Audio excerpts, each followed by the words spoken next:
Siopaw! 0 viewers. Sa magre-replay, siopaw po ang ating dinner for tonight. Chicharon. Sa manonood ng replay, sa unang-unang manonood ng replay, at suman. Lamon time. Alam niyo naman si Layla, mahilig magmukbang. Lamon.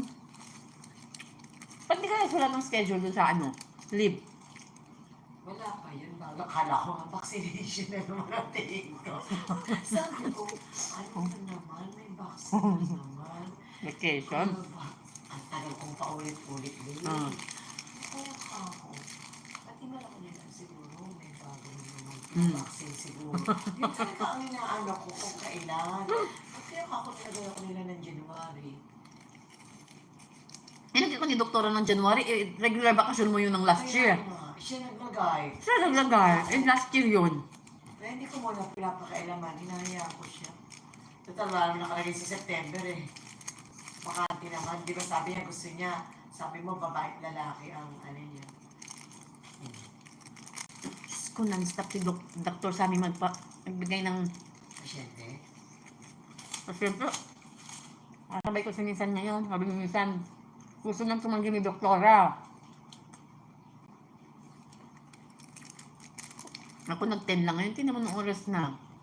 Dapat 11, kinancel ko yung pangalawa dahil sa piniem ko si doktora. Doktora, kinancel ko si Hemod. 15 minutes ako nagbiyahe. Sabi ko, Safa to third yun. Paano ko pa siya sisingit? Malilate na ako sa reklamador na pasyente. Yung walang pasyente, walang ginawa ko din magreklamo sa kanya. Kasi sabi ko sa kanya, doktora, sabi ko sa kanya, please, sabi niya, I will kill you. Isus, magre-reklamo na naman yan sa atin. Ire-reklamo na naman daw kami. Pasyente, walang ginawa ko dito tumawag kay Dr. F. Magreklamo kay Dr. F. Pan. Kay Dr. F. Pan pa talaga siya. Hi, Larry. Paano tayo? Ano ko, sis? Sis, panoorin mo ang pasalubong ng aking flatmate.